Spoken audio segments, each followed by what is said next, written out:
Smash started as a conversation between myself and Susan Burke, just with us sharing stories about stupid things that we'd done while we were drunk, trying to one-up each other. Something locked in my mind, and I knew that I wanted to tell a story, a love story, you know, that was first and foremost not a message film, something that was a love story and a coming-of-age story, but where the main characters were sort of around my age and they were dealing with alcoholism. We all fall in love, we all fall out of love, we all go through emotional hurts, and you know, sometimes that leads to chemical dependence, food dependence. When I read the script, I thought, oh my God.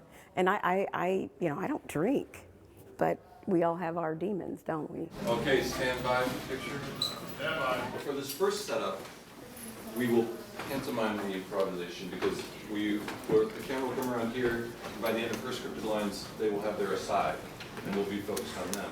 Then we'll have a single of Octavia where we go through everything with the improv to have those lines. Yep.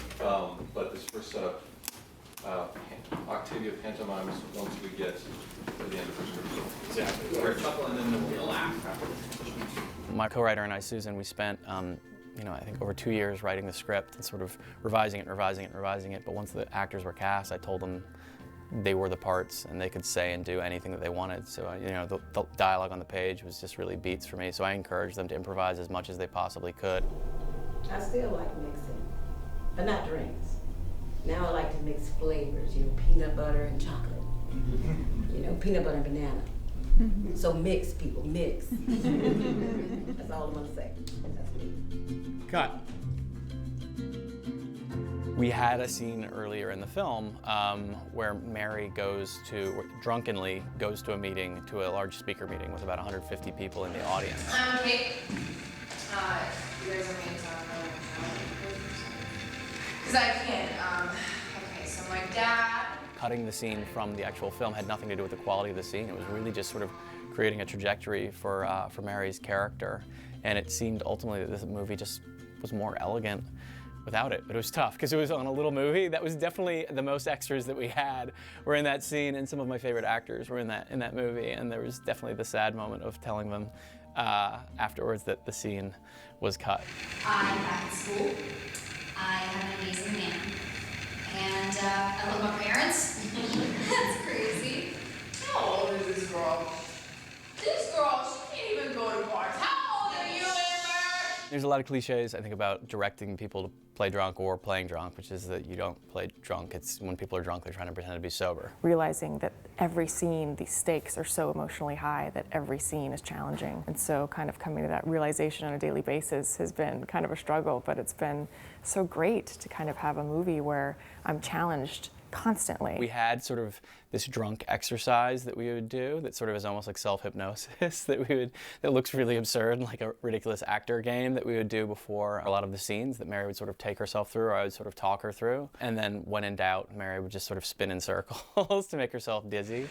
Okay, it is because I did the work. I got down on my knees every night and prayed. I went to a meeting every day. Every day? Mary Elizabeth Winstead, she's amazing. She is very there for the other actor in the scene. She spends every take of every scene very focused on the other actor and really listening and really responding to the other actor, which is a very generous quality. I really enjoy working on a small indie film this size because it feels like a theater company, which is where my background is. You can really feel everyone making the piece of art together, so it's really collaborative.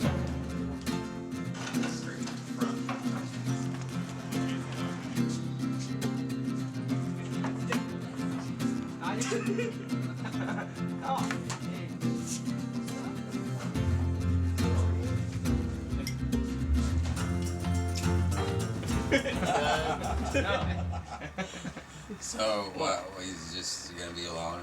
I tell them right away, it's not gonna happen. I don't want to wake up to you every morning. I don't know if I can do that. What's up, Kate? Hey. What's up, Kate? I see you guys have a cake. Jenny and I bake.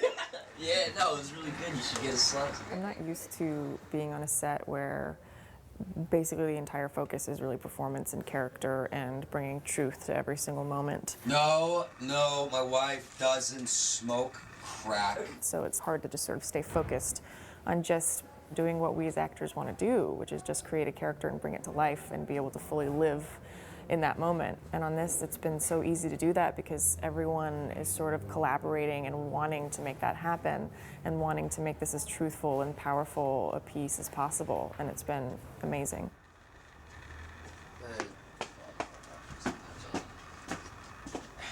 Hey, babe! Babe! Cut. That's a cut. Is that good enough? That was great. Were we out of focus or are we good? No. We're good? Okay. We're good. Cool. Okay for you guys. All right, room tone, please. Room tone, please. Hold the work. Pretty much done with that cake, right? Yeah, you dive in and... I'm just gonna try it. All right, guys, 5 minutes till we get...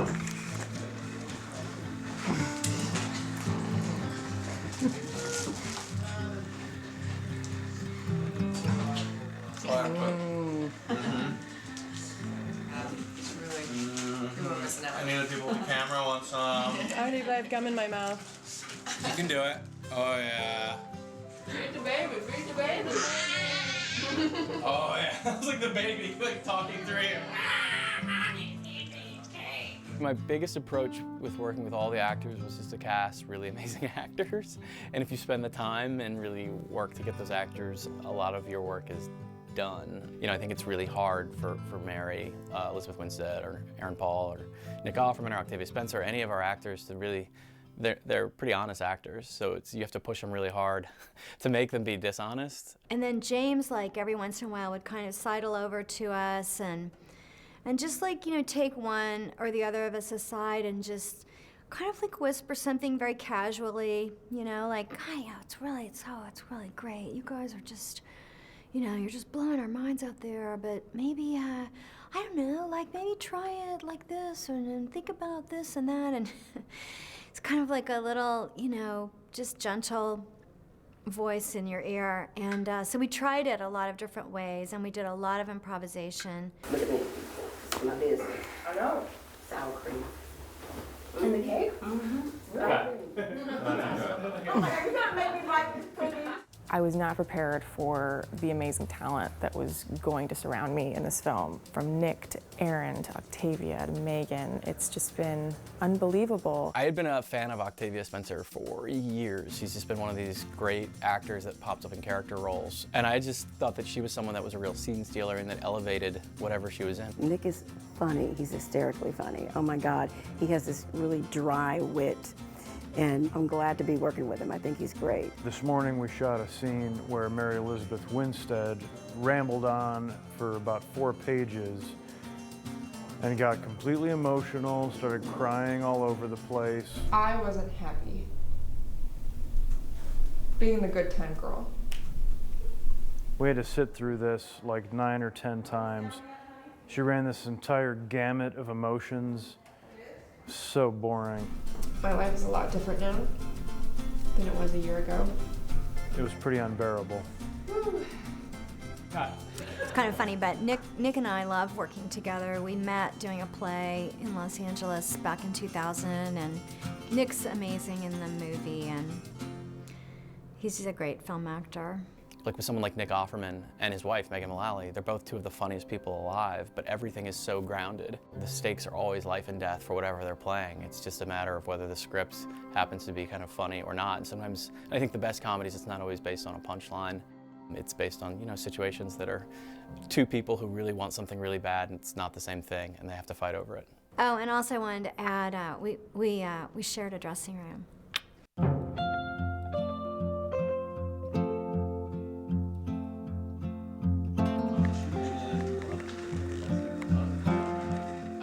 It's a very supportive group, and that's the great thing about working on an independent movie, is that we all know that we're working on a great project. I love doing really low budget indie movies because there's that quality of sort of everybody's pitching in, kind of like, you know, we're putting on a show.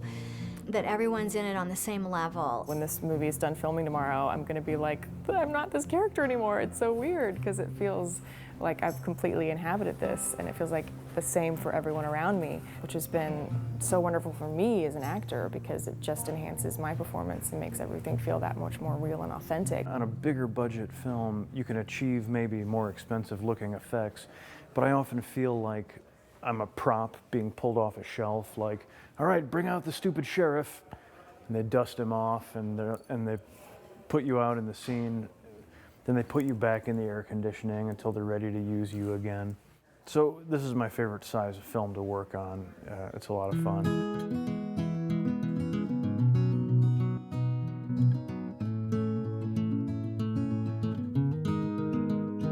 It's been really wonderful working with James.